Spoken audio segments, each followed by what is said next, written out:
Muy buenas noches a todos. Bienvenidos a la conferencia titulada Ecosistemas fluviales, la importancia de su monitoreo y manejo sustentable.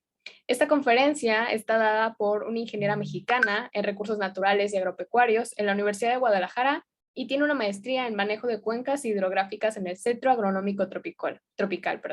Actualmente es estudiante de doctorado en el Institute of Water Education y IHE de la UNESCO en hidroinformática, con la investigación sobre monitoreo de la salud de ecosistemas fluviales. También ha desarrollado proyectos de monitoreo y rehabilitación participativa en ecosistemas fluviales, en microcuencas, el Jalocote en Jalisco, el Tablón en Chiapas, Lago Atitlán en Guatemala. Al igual que también fomenta la divulgación del cuidado ambiental a través de fotografía de naturaleza y conferencias en espacios académicos y sociales. Por favor, recibamos a la maestra Enya Rosely Enríquez Brambila. Muchas gracias, Valeria, por la introducción y un gusto estar aquí, el haberme invitado a este congreso. 15º congreso, es muy emocionante ver cómo su universidad les trae todas estas nuevas temas y cómo ahorita con la conferencia de blockchain los tienen actualizados en todo lo que va. Entonces, mis felicitaciones y un gusto, un honor estar aquí con ustedes. Voy a empezar a compartir pantalla. Valeria, si me pudieras ayudar para ver si se está compartiendo adecuadamente. Sí, claro que sí. Ya vemos su presentación en PowerPoint, nada más es ponerla como presentación. ¿Ya está? Ok. Ya. Perfecto. Bueno, el día de hoy, como les comentó Valeria, voy a hablarles acerca de los ecosistemas fluviales y la importancia de su monitoreo y manejo sustentable.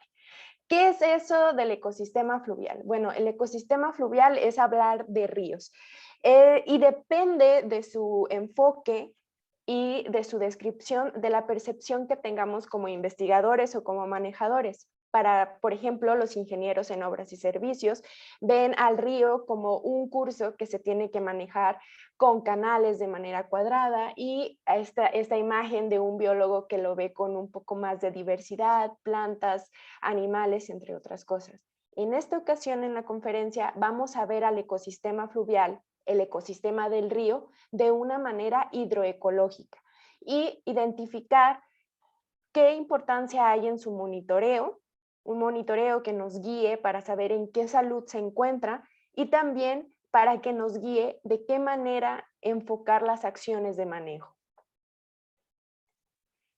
El ecosistema fluvial tiene características propias que lo diferencian de otros ecosistemas acuáticos. Hay diversos ecosistemas acuáticos como lagos, humedales, y en este caso estamos hablando de los ríos.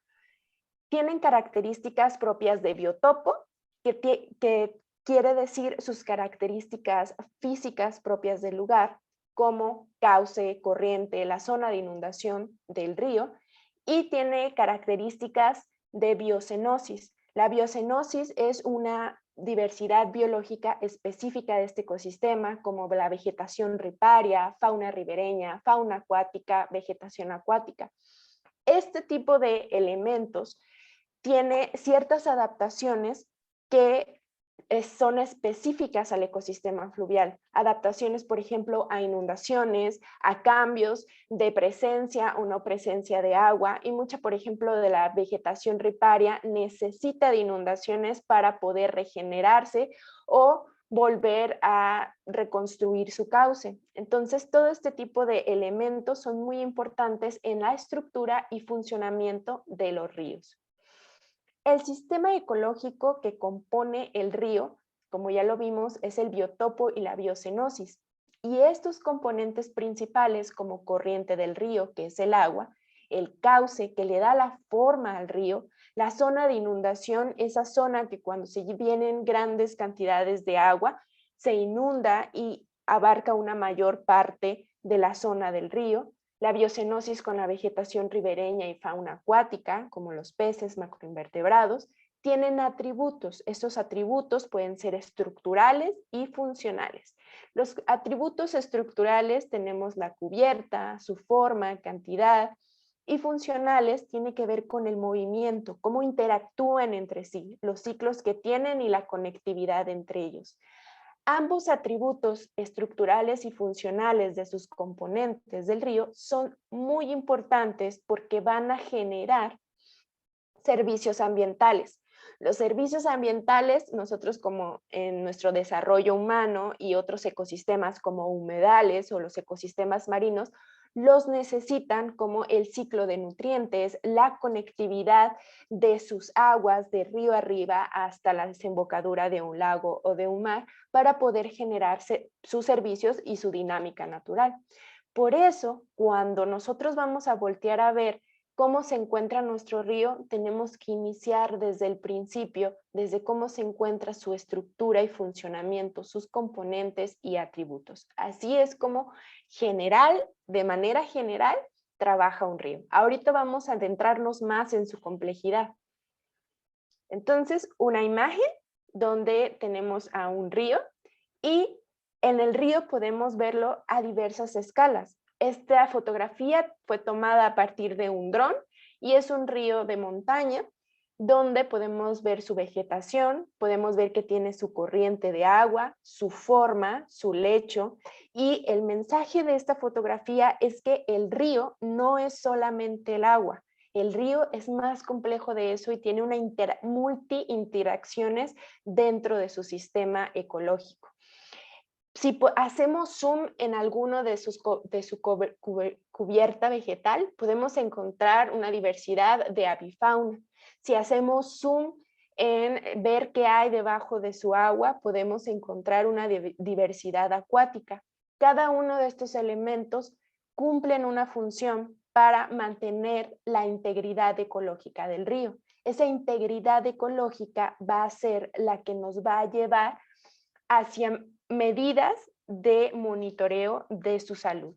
Pero antes de entrar ahí, aparte de hacer zoom a estos pequeños espacios de la fotografía, hay otras escalas, lo que lo hace complejísimo este sistema. Las escalas del río vienen desde la cuenca donde está su red hídrica y este sistema se va desagregando y va teniendo diferentes formas. Después tenemos una escala de segmento, se va achicando. Es un segmento de nuestra red hídrica. Después tenemos una escala de transecto, que esta escala es la que mayormente se utiliza para ir a observar y monitorear cambios locales del río. Después tenemos otra escala un poco más pequeña donde observamos, por ejemplo, rápidos o pozas donde nos solemos bañar, y aquí lo que se evalúa y se observa es el hábitat y el tipo de corriente. Y todavía hay más pequeñas escalas dentro del mismo ecosistema donde podemos ver macroinvertebrados, podemos tomar muestras de agua, podemos ver también el tipo de sedimento que hay en el lecho del río, y eso nos ayuda a conocer el río, si se fijan todas esas escalas y cómo conecta en el territorio desde la parte más alta hasta su desembocadura y todo lo que está interactuando entre sí. Y es un corredor muy diverso. Entonces ya nos adentramos a otra complejidad. Además de que tiene componentes, atributos y genera servicios ambientales, tiene un componente de complejidad que es la escala, y la siguiente es la dimensionalidad. El río es multidimensional. Esto lo hace complejísimo y súper interesante, y podemos observar, en la siguiente diapositiva vamos a observar cómo el río también se mueve y vive. En esta imagen quiero ejemplificar las dimensiones de un río. Hay una dimensión en este relojito que tenemos aquí, temporal. Los ríos, hay ríos que son perennes, tienen agua todo el tiempo, pero cuando viene la época de lluvia, estos se extienden, o vienen otros factores como el deshielamiento de algunas montañas que hace que crezca el caudal. Vienen cambios, por ejemplo, en represas que hace que disminuya el caudal, y todo esto va cambiando conforme el tiempo. Entonces, estas son dimensiones temporales. Estas dimensiones temporales pueden cambiar de manera natural por este aumento de precipitación o de manera artificial, como les mencionaba, con la construcción de presas. Es muy importante esta dimensión porque muchos de esos componentes que les hablaba al principio, que están adaptados a crecidas de inundaciones, hay aves que se adaptaron al tiempo cuando se inunda o cuando se regresa a su caudal base para poder anidar o poder criar a sus crías, valga la redundancia, se adaptan a ese movimiento del río. Cuando nosotros ponemos las presas, le quitamos esa dimensión, porque nada más hay un solo caudal y entonces eso es como una alarma. El movimiento del cauce le da la alarma a ciertas especies. Es momento de criar, es momento de reproducirse, es momento de regenerarse. Entonces, al quitar eso, le quitamos una funcionalidad muy importante al ecosistema fluvial. La siguiente dimensión es la longitudinal. Esta está muy interesante porque la longitudinal es esta que tiene el número 2 y va de esta flecha a esta flecha. Es decir, conecta desde la parte alta, desde la cabecera, hasta la parte baja de la desembocadura. Puede ser a un lago, a un río más grande o al mar.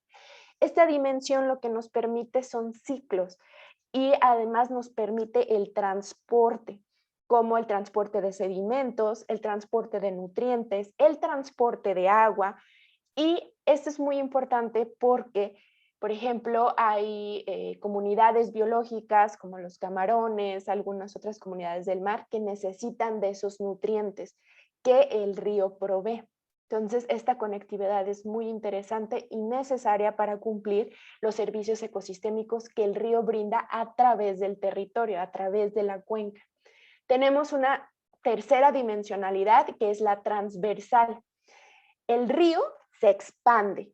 Cuando crece, se expande y este permite llegar a áreas donde no se inundaba y permite que haya regeneración de nuevas especies, por ejemplo, ribereñas, y que se abran espacios para nuevas especies. Esta dimensión permite un pulso del río y para ello se necesita un área, se necesita que el río tenga espacio para dar esas pulsaciones y si hay esas pulsaciones quiere decir que ese río está sano, que puede moverse y tiene espacio para hacerlo. Y tenemos la última, que es la vertical, que va en esta flecha, esta cuarta, donde conecta la parte de agua superficial, nutrientes superficiales con subterráneos. Y esta parte es interesante porque cuando los ríos los vemos secos, pensamos que no hay agua.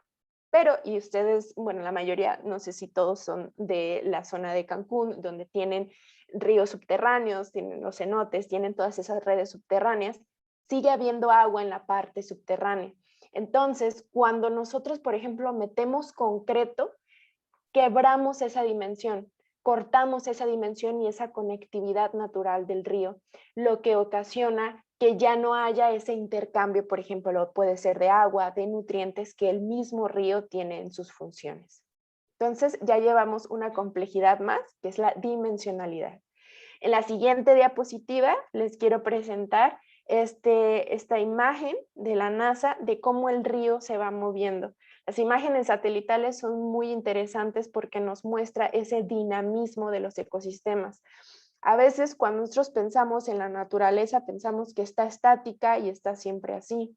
No, como este ecosistema tiene un componente bastante particular que es el agua y tiene una complejidad que es la conectividad transversal, longitudinal, vertical y en tiempo, tenemos un movimiento y una complejidad para estudiarlo bastante alta. Pero con esta imagen quiero compartirles que el canalizar un río, el decirle solamente te vas a ir por este lado, es limitarlo y hacer que pierda servicios y capacidad y potencial para brindar beneficios a sociedades, a otros ecosistemas y al mismo territorio. Es decir, cuando entonces en este esquema de sistema ecológico, además de tener nuestros componentes, nuestros atributos estructurales y funcionales que generan servicios ambientales, le metemos una dimensionalidad espacio-temporales y escalas espacio-temporales. Todo esto en gráfico conformaría nuestro río, esa complejidad de río. Y es como quiero compartirles que el río es muy interesante, muy complicado de estudiar, tiene demasiadas directrices que seguir y que no solo es agua. Así que los invito que si la próxima vez, aunque vayan a ríos subterráneos o puedan visitar ríos superficiales también, consideren toda esa funcionalidad y que el agua no nada más está en esa corriente, sino que también está en la parte de abajo, conectando con la parte vertical, que en llegado tiempo también conecta con las laderas, y eso ayuda a que haya diversos dinamismos dentro del ecosistema. Esta diversidad de funcionalidad y de dinamismo nos lleva a servicios ambientales que obtenemos del río. El río ha sido inspiración y punto de desarrollo de muchas culturas y se han beneficiado de muchos recursos, de muchos beneficios, por ejemplo, de agua, de madera, de comida como peces, entre otras cosas, que sería nuestro servicio de aprovisionamiento. También ha dado servicios culturales como escénicos. ¿Cuántas veces no hemos visto esas fotografías maravillosas de los ríos? Ahora con el uso de los drones salen unas fotos increíbles de cómo el río está. También nos da un valor científico porque aprendemos de él y de su dinamismo espiritual. Muchas de las culturas tienen leyendas acerca del río. Hay aprendizajes acerca de la dinámica del río. Por ejemplo, déjate fluir como el río.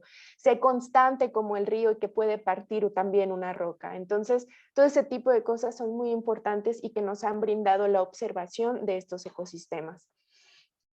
Hay otro servicio que también me parece muy importante y es la regulación.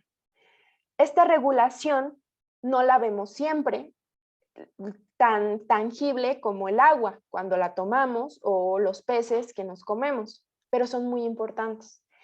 La regulación es la capacidad del ecosistema para adaptarse a cambios y soportarlos también y generar una retribución. Por ejemplo, tenemos la regulación de inundaciones, la regulación de energía. En la regulación de inundaciones tenemos varios componentes. El agua, que al crecer necesita movimiento y necesita espacio, el cual le da la zona de inundación, y toda esta vegetación que tenemos alrededor nos brinda barreras que regulan esa amplitud y que tratan con su dinamismo de absorber esa agua y de direccionarla a diversas partes. La energía, cuando hay crecida se vienen unas corrientes gigantes y muy rápidas. El lecho del cauce de los ríos ayuda a detener esa energía, a aminorar también los troncos y otros componentes dentro del río. Ayuda a regular nutrientes, a generar un reciclado y limpieza de su río. En una salud buena, excelente, natural del río, el río es capaz de generar todo esto. Una gran riqueza. Dentro de esto, quiero enseñarles el siguiente gráfico. Acá yo soy de Jalisco y acá cada vez que llueve, en Guadalajara, por ejemplo, algo así parece, cada vez que llueve. Últimamente han pasado desastres así en comunidades rurales, donde se ha pelado los cerros y mucho le echan la culpa a que los cerros ya no, porque los cerros se pelaron, se pasó esto, y porque esos cerros se pelaron debido a aguacateras, es un problema acá en Jalisco, aguacateras y agaves. Pero hay otra cuestión también. El río, como lo hemos visto, tiene su funcionalidad y su estructura, tiene una forma. Estas formas, estas curvas, le ayudan al río a pegar, ir disminuyendo su energía y ir distribuyendo el agua. también el río tiene su área donde puede abrirse y cerrarse.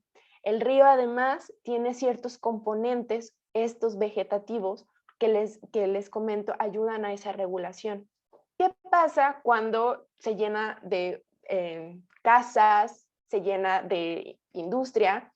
Bueno, pues si el río pasa, está así de chiquito ahorita, pues lo hacemos canal y que se vaya rápido el agua. El río forma su propio conducto para desahogarse. Es su régimen natural. Entonces, al nosotros quitarle esa estructura, le quitamos esa forma que por miles de años ha generado y que ha aprendido para regular sus crecidas y le ponemos algo recto. Le quitamos también, cuando se canaliza, se le quita el lecho, las rocas, y se le pone concreto. ¿Qué pasa? El río aumenta su volumen, no hay nada que lo detenga, no hay nada que lo sopese, y entonces inunda hasta más del área que tenía asignada, porque el río necesita desahogarse. Y como hay tantas casas cercanas, el riesgo aumenta. Entonces es así como nos empezamos a adentrar en esta dualidad de un río sano y un río degradado, y cómo un río degradado pierde su capacidad de regulación y de provisionamiento de servicios y pasa a ser un riesgo. Aquí tenemos otra gráfica donde el río es modificado por actividad agrícola. Igual se pierde su sinuosidad. Estas curvas se le llama, es un atributo de sinuosidad, y se la quitan. Igual cuando se vienen crecidas, este río se va a abrir, pero específicamente en este gráfico del libro de González del Tanago de 1996, ejemplifica la pérdida de biodiversidad. Los animales que antes podían estar aquí, porque aquí tenían sus sitios de anidación, porque necesitaban de rocas como los macroinvertebrados, y en los canales ya no tienen rocas, ya no tienen un hábitat donde está. Aquí, como vemos, se disminuye esa biodiversidad. De tener alrededor de 30 tipos de especies, tenemos alrededor de 8. Es una pérdida bastante gráfica, porque el río al canalizarlo o al quitarle su estructura, no es que nada más le quitan el agua. Y acordémonos que el río no solo es agua, es movimiento, es forma y es vegetación, como aquí vemos. Entonces, observamos que nuestro sistema tiene influencia de factores externos. Estos factores externos modifican y cambian su estructura y funcionamiento. Tenemos factores de cambio naturales como el territorio, la hidrología. El clima está en gris porque tenemos el clima natural y el cambio climático, y la perturbación humana, que grandes cambios y modificaciones al ecosistema fluvial se le atribuyen a la perturbación humana, que han dañado y modificado drásticamente estos ecosistemas.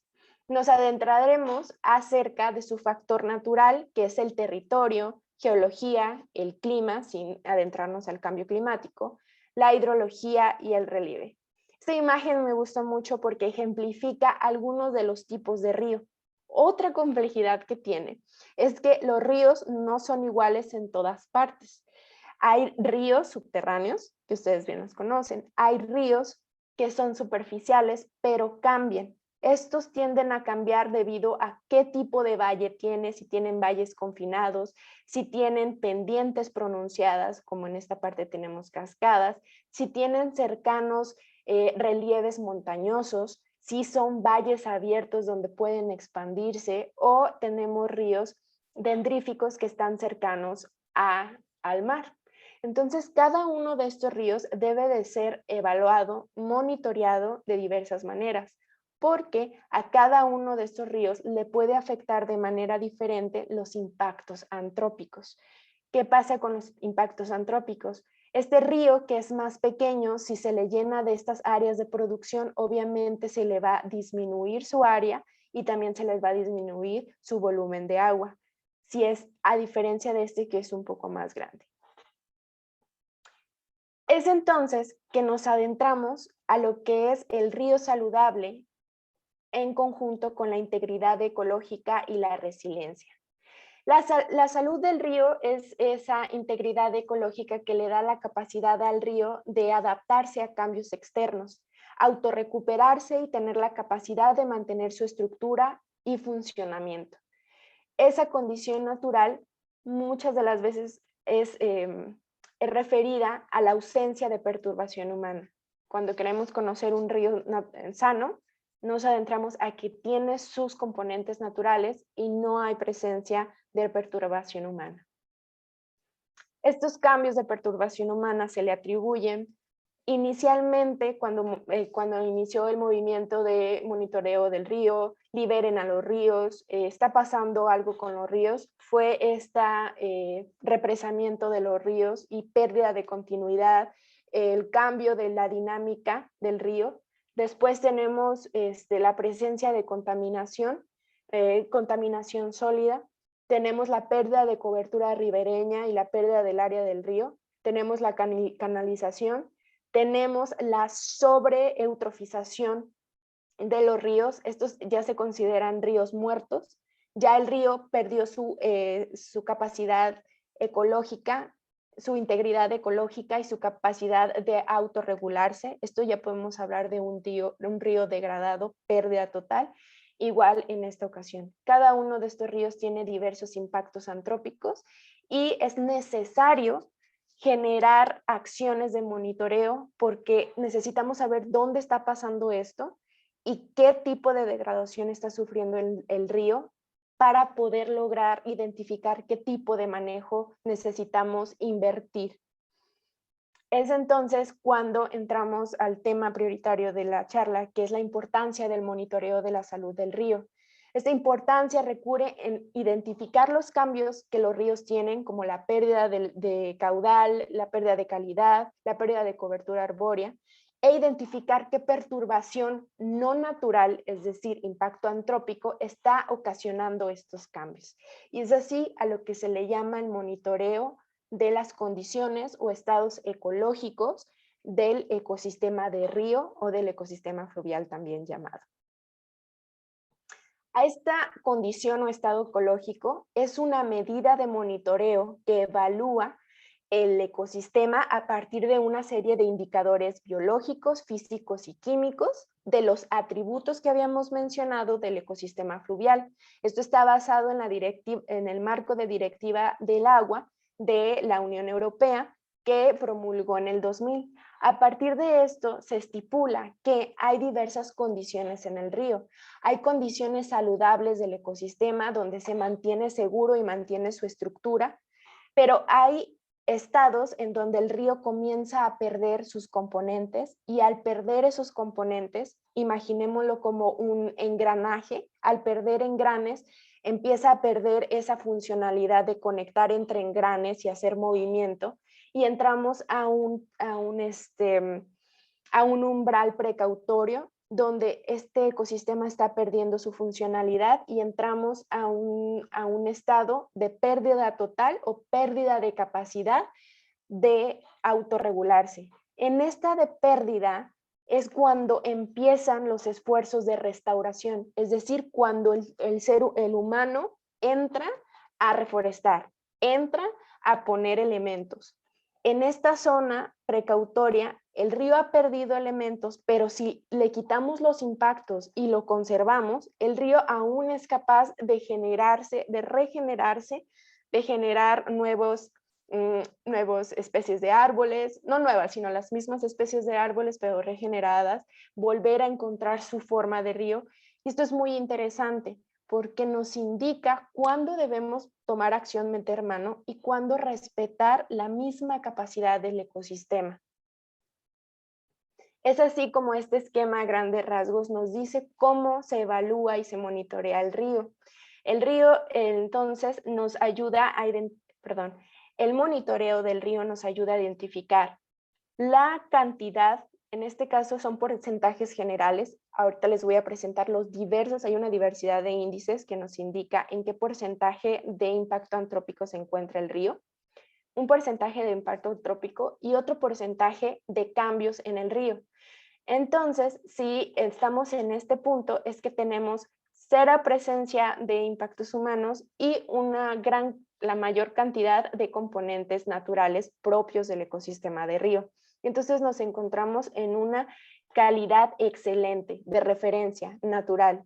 Para ejemplo, esta imagen, después pasamos a una imagen donde se perdió cobertura, pero no se ha perdido la forma y aún no hay concreto.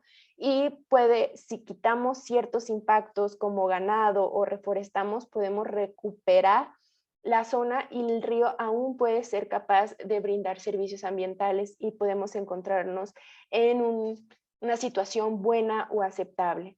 Después tenemos las situaciones regulares a malos que nos identifican que el río ha perdido bastante porcentaje de sus componentes y funciones y la presencia de impactos humanos es mayor a la presencia de elementos naturales. Básicamente, así es de manera muy general cómo se monitorea y se va identificando la calidad del ecosistema de río.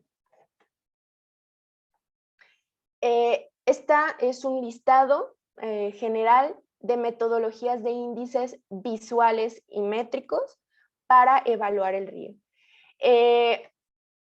Vamos de manera general, les comento, se divide, por ejemplo, hay índices para determinar la calidad de riberas. La doctora Claudia, ella es mi tutora, fue mi tutora también de tesis en la maestría y ha explorado mucho este tipo de índices. Les presentó una conferencia al respecto también. Tenemos índices de corrientes de calidad, visuales, métricos, que tienen como base ese concepto de estado o condición ecológica que les mencionaba, donde comparan la presencia de elementos naturales del río con la presencia de impactos antrópicos. Y tenemos también índices de morfología, de cauce, donde se toman en cuenta la morfología, los bancos.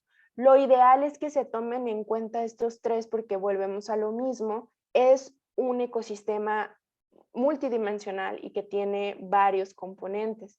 Y también identificar qué impactos humanos se encuentran es muy importante. Recientemente se ha estado explorando con el cambio climático, cómo afecta a estos componentes, y también hay otros tipos de índice que exploran los servicios ecosistémicos que brindan los ríos. En lo personal, a mí me gusta ir directo a los elementos y los factores de cambio y vincular de manera indirecta los servicios ecosistémicos, porque a la final quienes están produciendo estos servicios ecosistémicos es esta base estructural y funcional.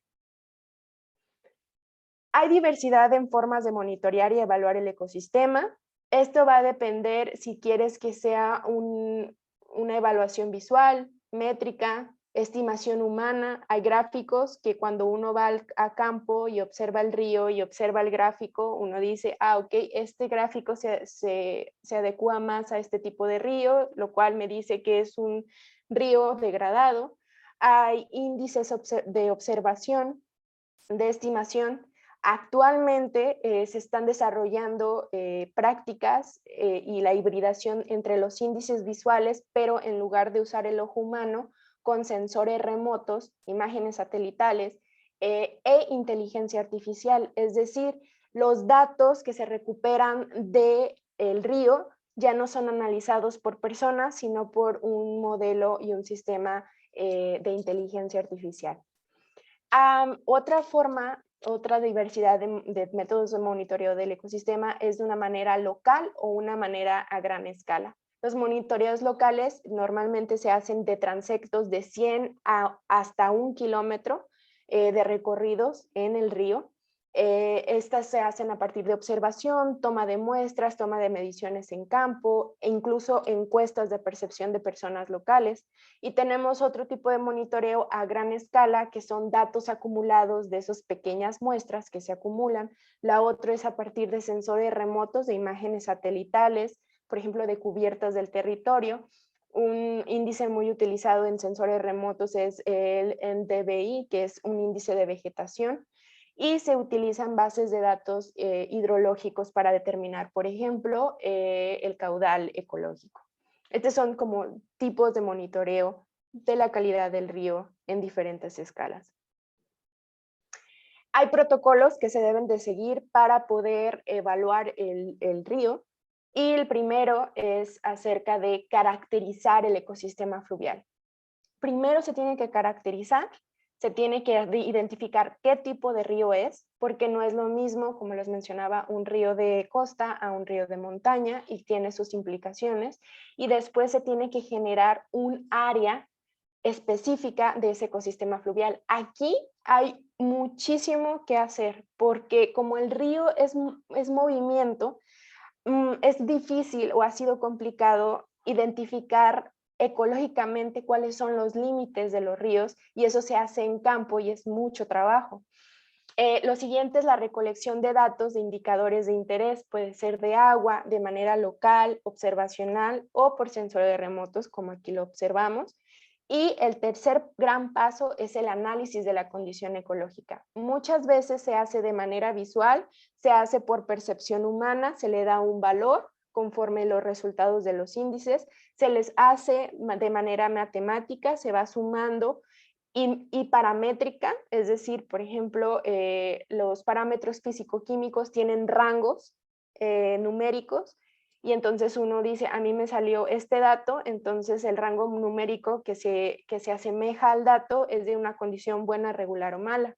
Actualmente, como les mencionaba, se están utilizando modelos de inteligencia artificial para que esta inteligencia artificial haga lo que normalmente nosotros hacíamos en Excel, de clasificar conforme a rangos dados. Para cerrar, quiero mostrarles 3 estudios de caso de los que he participado conforme a este tema. El primero es sobre la tesis de maestría, que fue una evaluación integral donde se compilaron diversas metodologías, diversos atributos de índices enfocados a cauce, corriente y ribera, y sus atributos, morfología en plano y transversal, e impactos que impactan, valga la redundancia, a cada uno de estos. Gracias a esto se generaron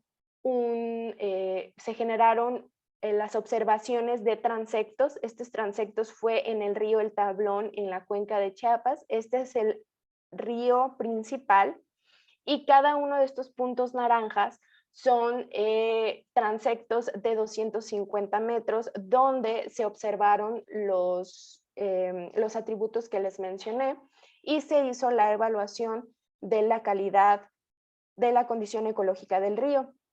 Ahí fueron 16 atributos, cauce, corriente y ribera. Se hicieron perfiles transversales de cómo se ven los ríos, y para poder identificar qué tipo de elementos se han estado perdiendo. Por ejemplo, en este gráfico de aquí, con la metodología que se propuso en la maestría, se identifica visualmente cómo las barras caen en la zona de ribera, y es sensible a una pérdida de cobertura arbórea, y que puede ejemplificarse aquí en el gráfico. Perdón, estoy señalando y quizá no lo ven. Aquí en el gráfico, cómo hay una pérdida de cobertura, y cómo aquí, cuando hay mayor cobertura, no la ideal, pero mayor cobertura arbórea, las puntuaciones suben, y entonces conforme más altas estén nuestras gráficas, nos identifican una mejor calidad en nuestro ecosistema de río. Finalmente, se creó una gráfica longitudinal de toda esta conexión longitudinal, e identificamos en cada tramo en cómo se encontraba nuestro río por colores, degradado, regular, aceptable a excelente, y podemos con esto promover y guiar a los manejadores del río y de la zona, porque es un área natural protegida, donde focalizar esfuerzos de restauración y conservación. Por ejemplo, en estas zonas donde tenemos rojo, que nos dice degradado o regular, es donde se tienen que focalizar esos esfuerzos de restauración. Así terminamos este primer caso. El segundo caso es un proyecto con aplicación geolocalizada para identificar impactos en el río. Esto se hizo como un proyecto piloto de vigilancia de los ríos a partir de aplicaciones móviles. Con esta aplicación lo que estamos haciendo es que invitamos a ciudadanos a vigilar sus ríos y geolocalizar impactos, y que estos datos se puedan compartir en alguna página. Por ejemplo, nosotros creamos una página de Facebook llamada Vigilando los Ríos de la Costa Sur, donde compartimos los datos encontrados. Y aquí les muestro un mapa de cómo se geolocaliza con esa aplicación y donde podemos identificar dónde están esos puntos de impactos antrópicos que pueden dañarnos nuestro río. El tercer estudio, disculpen que vaya rápido, de todos modos a la hora de preguntas puedo explayarme más, ya se está acabando el tiempo. En el tercer estudio de caso tenemos el colectivo de Home River BioBlitz, que explora la biodiversidad de arroyos del mundo.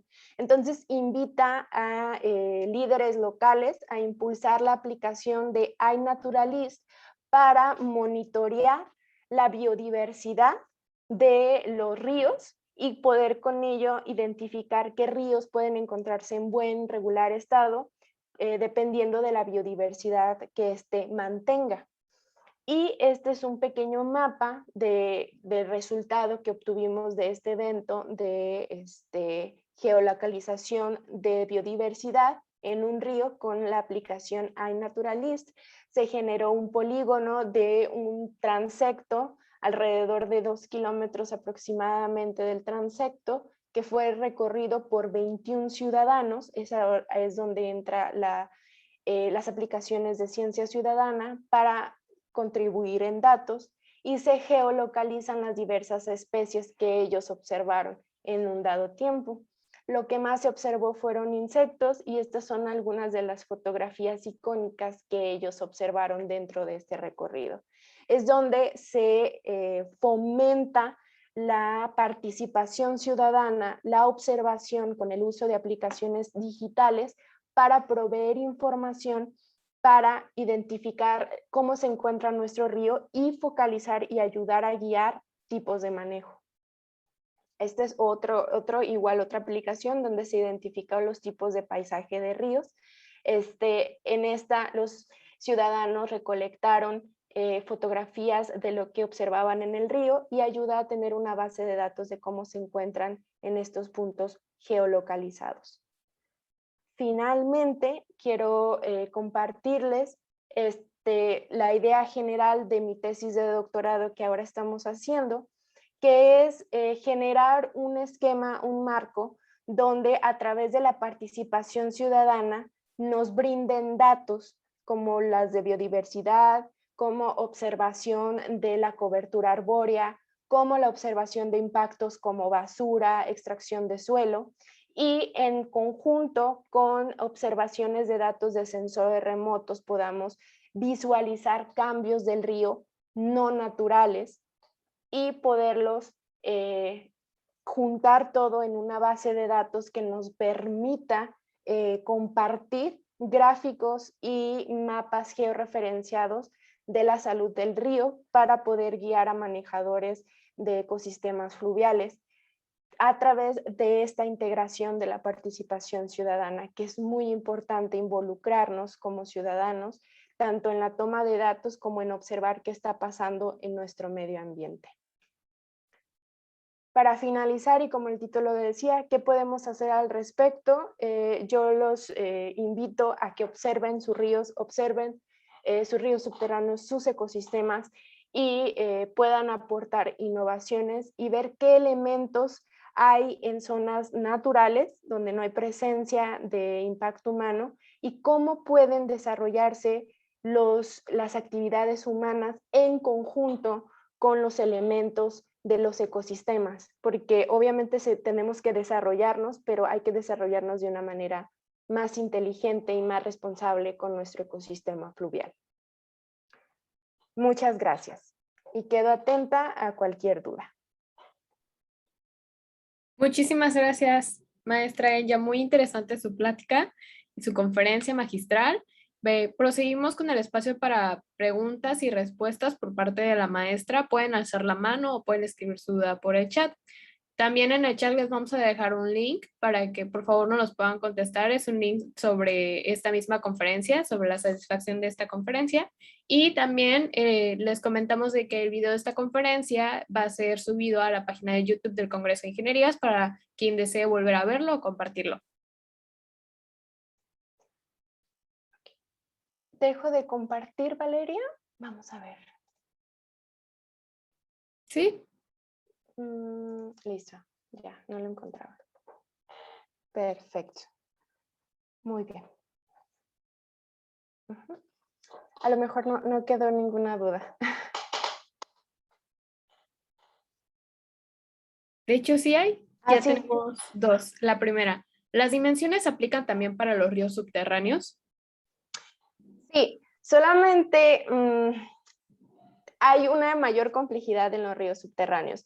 Yo me he basado más en los ríos superficiales, pero puedo decirte que hay una complejidad de poder observar esas dimensiones. A esto me refiero que se necesitan sensores diferentes para saber qué amplitud y qué área tiene debajo de la tierra. Por ejemplo, aquí lo puedo ver con un dron, pero serían herramientas más complejas para ver esa amplitud. ¿Es necesario la intervención humana en un ecosistema autónomo? No.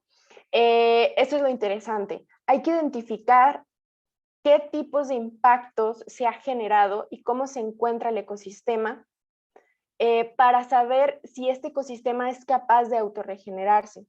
No me adentré mucho, pero el ecosistema tiene varias respuestas. Una es volver a su estado natural, la otra es volver a cambiar a un estado totalmente diferente, pero seguir produciendo servicios.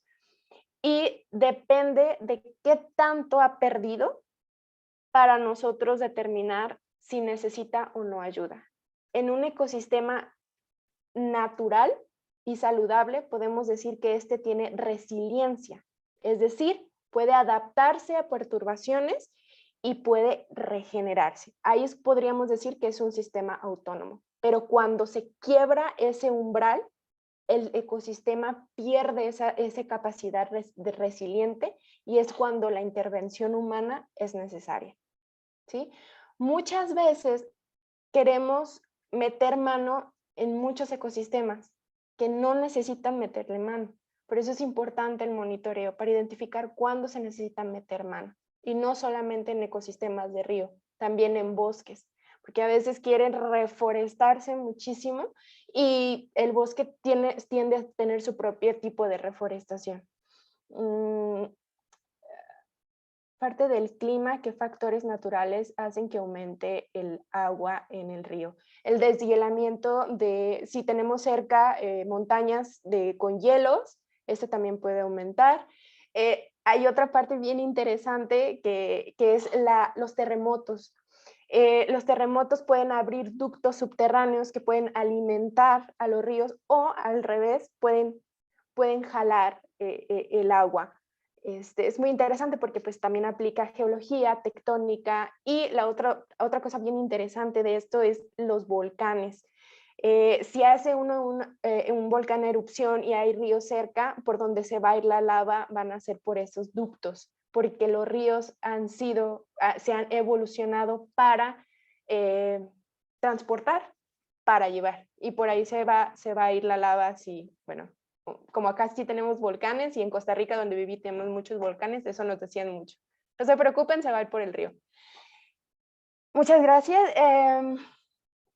¿Cómo crees que podría ser un desarrollo urbano que no perjudique al río? Esto es muy interesante. Hay un tipo como de desarrollo que se está dando mucho en ciudades europeas y ciudades asiáticas, que es parques longitudinales, al menos en zonas urbanas, donde vuelven parque las zonas de río, por ejemplo, en estas zonas, y no tumban el río, y si crece, pues inunda el parque, y las personas no van al parque. ¿sí? Entonces, esa es una propuesta bastante interesante. La otra es que se deje de dragar. El dragado, acá lo decimos a que raspan el río y hacen más alto como su cauce, sino que le dejen espacio al río. La otra es una organización y dejar espacios de las zonas urbanas. Entre más cercana la zona urbana esté al río, más vulnerable a riesgos va a ser. Y en zonas agrícolas hay un tipo de manejo que es el manejo silvopastoril o ganadería climáticamente inteligente o cultivos bajo sombra, donde fomentan la cobertura arbórea, pero produciendo. También hay otras prácticas, por ejemplo, el ganado no lo dejan libre que ande pisoteando toda esta parte, sino que le hacen un cercado específico para que ahí tome agua. Entonces, como ese tipo de acciones, fomentarlas, muchas de estas acciones se llaman soluciones basadas en la naturaleza, que ahorita ha sido como un tema boom en las Naciones Unidas y en congresos de conservación de naturaleza. Por último, en la actualidad donde tenemos una problemática con el agua en varias zonas del país, ¿cuál puede ser una alternativa para recuperar la salud de nuestros ríos degradados en México? Y con las presas que tenemos, ¿existe posibilidad de que se derrumben? Ok, vamos a ver. Igual, Valeria, tú me dices si ya se termina el tiempo. No, sí, continúa. Ok. En los ríos de México tenemos futuro muy bueno y futuros muy malos. El primero es que hay muchos investigadores, están haciendo muchos esfuerzos, por ejemplo, en la ley con el caudal ambiental. Ahorita hay unos proyectos, unos programas de reservas de agua que están metiéndole esfuerzo en monitorear nuestros ecosistemas y brinda una esperanza que se está observando el río. Entonces, una conclusión de esta conferencia y parte de tu pregunta es observar nuestros alrededores, observar nuestros ríos. Muchas veces nos hemos olvidado de observar porque pues estamos en la computadora o en nuestra vida y al observar y alzar la voz podemos hacer esa presión.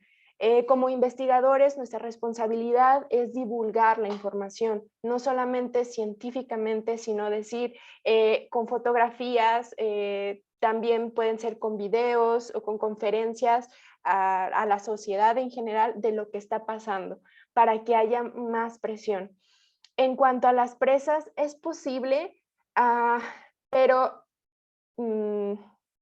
bueno, en lo particular creo que hay un problema muy fuerte también en México que es la inseguridad hacia los líderes sociales y ambientales y pues la corrupción que podría traer este tipo de construcciones. Entonces se necesita primero asegurar la seguridad de las personas que van sobre este tema.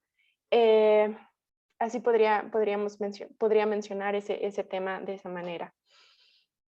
Opción viable para recuperar nuestros ríos degradados, alzar la voz, seguir fomentando el monitoreo, que haya información, información dinámica, la participación ciudadana es clave y, y hay otras prácticas para como sustituir las presas que se llaman mini hidroeléctricas, por ejemplo. Son pequeñas como construcciones a un lado del río que dejan pasar la corriente del río y con eso se genera agua.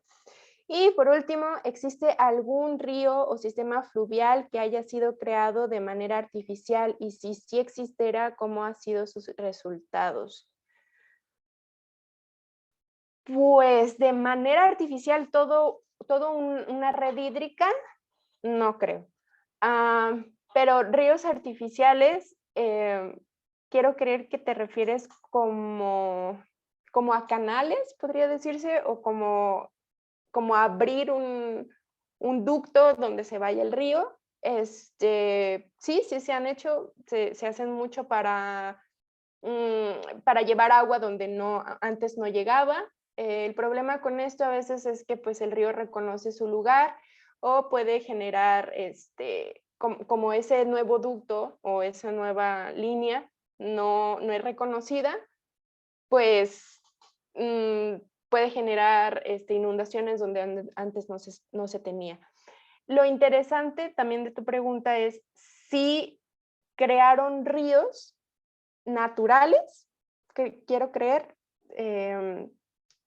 Hay unos ríos híbridos artificiales donde tienen concreto, pero este tipo de concreto es como impermeable y tienen ciertas estructuras y ahí hay diversidad. Es como te lo podría responder. Donde se puede hacer prácticas, asociación donde se puedan hacer prácticas profesionales. Sí, al respecto al tema, sí, la Universidad de Guadalajara, aquí está la doctora Claudia Ortiz, ella trabaja con ecosistemas fluviales y restauración. Yo ahorita como me encuentro como doctorante, estoy colaborando con ella en algunos proyectos. Y aquí en la Universidad de Guadalajara puedes contactar. De hecho, una de tus compañeras, Itzel, estuvo acá haciendo prácticas, entonces adelante.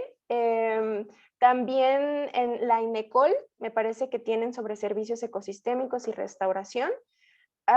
Y hay un colectivo muy interesante que se llama The River Collective, que son personas preocupadas por el río de manera internacional. Me pueden escribir y yo les puedo mandar el link de ese colectivo internacional y sumarse, con todo gusto. ¿Puedo seguir respondiendo tú? Si gusta, podemos pasar con la entrega de reconocimiento y ya después las personas que se gusten quedar para platicar con usted, adelante. Esto es principalmente por el programa. Ok. Gracias. Maestra, le entregamos su reconocimiento de parte de la Universidad del Caribe a la maestra Enya Roselia Enríquez Brambila por haber impartido la conferencia virtual Ecosistemas Fluviales, la importancia de monitoreo y manejo sustentable, dentro del 15º Congreso de Estudiantes de Ingeniería. Persevera, crea y progresa. Muchísimas gracias, maestra. Muy interesante su conferencia. Le agradecemos mucho su participación y ojalá pronto nos vuelva a presentar para venir a darnos un. Muchas gracias. Más ríos libres, eso es. Pues si gustan, pueden contactarme. Para los ríos que son compartidos entre 2 o más países, es bastante complejo, pues porque cada país tiene sus medidas. Hay toda una vertiente que se llama los ríos transnacionales, muy interesante, y les dejo el tema para investigar más. Se pueden contactar directamente pues con la doctora Claudia, pueden buscar la Universidad de Guadalajara, INECOL, y claro, también pueden contactarse conmigo para mandarles el link del colectivo del río. Y súper bueno que creemos una comunidad que se alce la voz para ríos libres, ríos sanos y soluciones basadas en la naturaleza. Muchas gracias por tenerme. Muchas gracias a usted. Chao.